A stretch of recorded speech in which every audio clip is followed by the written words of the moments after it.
Hey, it's Sam from Sugar Spun Run, and today we are making mint chocolate cookies. Today's cookie falls into the category of what I've been calling my collection of gourmet cookies. It takes a little bit more effort than some of your more standard drop cookies. We're going to have a nice, rich, chocolatey base, mint, I almost said chocolate, but mint frosting on top, and then some chocolate ganache on top of that.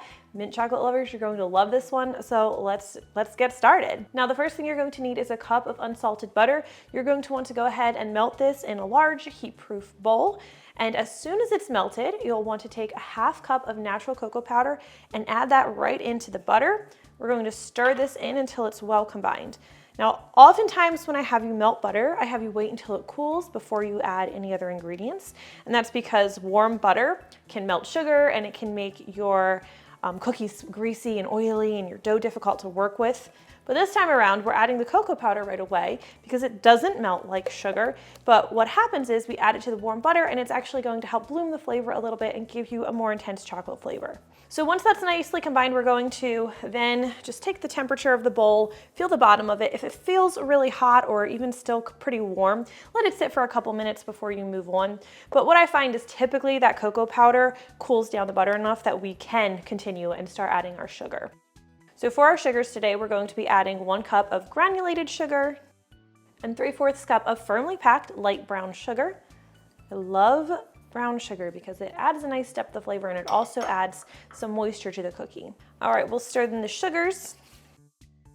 And there are a lot of reasons I love a dough that starts with melted butter, but one of the nice things about it is it's usually very easy to make by hand. You don't need an electric mixer or a stand mixer. All right, next up are our eggs. You're going to use 1 large egg, and your eggs should be at room temperature. There's 1, just drop that in there. And then for the second egg, we're just going to use the yolk. You can save the white if you want, use it in a different recipe. Mine will probably go to my dogs. And I can get this shell broken in half. Here we go. Just pass that yolk back and forth so the white can drop out. And add just the yolk to my batter. We're also going to add a teaspoon of vanilla extract. We'll stir everything together until these ingredients are nicely combined. All right, set this aside and grab yourself a separate mixing bowl for your dry ingredients, starting with 2 1/4 cups of all-purpose flour. We'll also be adding a teaspoon of baking powder, 1/4 teaspoon of baking soda, and 3/4 teaspoon of salt. Anytime I say salt, I'm talking about table salt. We'll always indicate if we're using a different kind of salt. Now whisk everything together until these ingredients are nicely combined. You want those leavening agents well distributed so your cookies rise properly, or rise and spread properly. Then we'll bring back our chocolate batter. We're going to gradually add the dry ingredients to the wet and stir until they're completely combined. Don't do this all at once because the dough can get pretty stiff.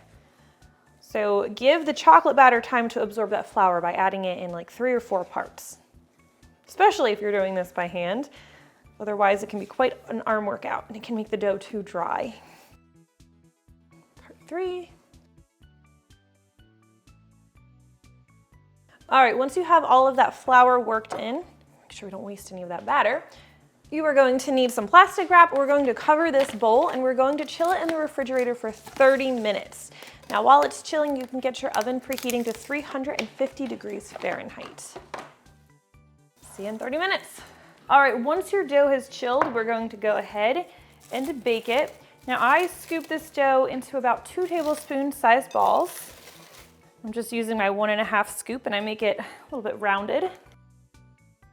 And I want these to be nice and uniform, so I'm going to roll them between my palms before baking so we have a nice smooth ball. And you'll want to space your cookies at least 2 inches apart, give them a little bit of breathing room. It's just a good rule of thumb anytime you're baking cookies. Always give them a little space. All right, we'll take these over and bake them in the center rack of our 350 degree Fahrenheit oven. They're going to need to bake for about 10 to 11 minutes. Once they're finished baking, one thing I like to do is I'll take like a 1 cup measuring cup and I will gently flatten each cookie, which is just going to give us a nice, smooth, flat surface for adding our icing. You can see I'm just very, very gently flattening the surface of each cookie. We're going to let these cool completely before we decorate them with frosting. You can let them cool completely on the baking sheet, or after 5 or 8 minutes, remove them to a cooling rack to cool completely. All right, now we can't add the frosting until the cookies have cooled completely, but in the meantime, we can start prepping it. You're going to need 3/4 cup of softened unsalted butter. This is typically 1.5 sticks. And first thing I like to do is beat the butter until it's smooth and creamy. And then I'll gradually add my powdered sugar. This is 2.5 cups powdered sugar. And wish me luck on combining it without sending sugar everywhere. We'll mix it in on low speed.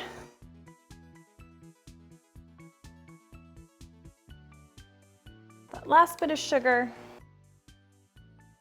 All right, once that's pretty well combined, I'm going to add a pinch of salt.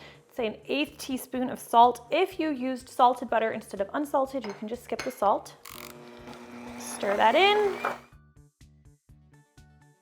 All right, and then for our flavoring, we're going to be adding 1.5 teaspoons of peppermint extract. This is going to give us our mint flavor. And then to help mellow out the mint flavor and just give these cookies a better depth of flavor overall, we're also going to add a little bit of vanilla extract. This is just a 1/2 teaspoon of vanilla extract, and we'll stir these in. Okay, then we have one more optional ingredient. If you want these to be green cookies, if you want some green, like if you're making them for St. Patrick's Day, you can add a little bit of food coloring. What I used for the photos for this was Americolor Mint Green, gives it a nice color. Add as much as you want for a deeper green color, or you can skip the food coloring entirely and the mint frosting will just be white, kind of look a little bit more like a peppermint patty. So do whatever you choose. Since I showed them the green, I'm going to add the food coloring here today. All right, now you could just spread the frosting on the cookies. That works totally well, but I'm going to be piping it on. Makes them look a little bit neater. Just have a large piping bag. I fit mine with an open tip. This is the 1A tip, but you can use whatever. When you are filling a piping bag by yourself, this is the easiest way to do it. Didn't scrape the bottom of my bowl, so I'll do that real quickly. Got my goldfish glass. Ta-da! Now over the frosting, we are going to be pouring some chocolate ganache. This comes together really quickly. You're going to need a cup of either semi-sweet chocolate chips, or I'm using couverture chocolate. And we're going to add 4 tablespoons or 1/4 cup of heavy cream to this. Just drizzle it all over. Then we're gonna pop this in the microwave for 25 seconds. Then we'll stir it well, microwave it for another 25 seconds. Stir it really well. If it's not completely smooth, you'll return it to the microwave in 10-second intervals, stirring in between until it's completely smooth. Now this stirring in between is important. I'm not just making you do it for no reason. It's important because if you don't stir, what's going to happen is some parts of the chocolate are going to get too hot and it'll end up seizing, which means you'll end up with like a grainy, lumpy chocolate that may even separate and be oily on top. That's not gonna work. Then you would have to start over. Now this looks nice and smooth. It's still a little bit warm though, and I don't want it to melt the frosting because if it's too warm, it'll do that. If it's too cool, it won't spread. So I'm just going to give it a couple of minutes before I start decorating my cookies. Once your cookies are cool, decorating is really simple. Just like to do a nice swirl. I don't go overboard with the icing just because it could make for a really sweet cookie if you do. But I'm really just decorating them much the same way I did my Loft House cookies, if you've seen that recipe. Just a nice, smooth, and sort of thin layer of icing. Then we'll take our ganache, which should not be too warm, and just gently spoon it over top. You'll just want to let the ganache firm up before you dig in, or don't, it'll just be messier that way. The choice is yours. You could also pop them in the fridge for a couple minutes, which will help speed up the process. And that is how you make these mint chocolate cookies. They're a fun, I call them a gourmet cookie. I really hope you like them, and if you try them, let me know what you think. I always love hearing from you. Thank you for watching, and I'll see you next time. All right, chocolate's still a little warm, but we're gonna go for it.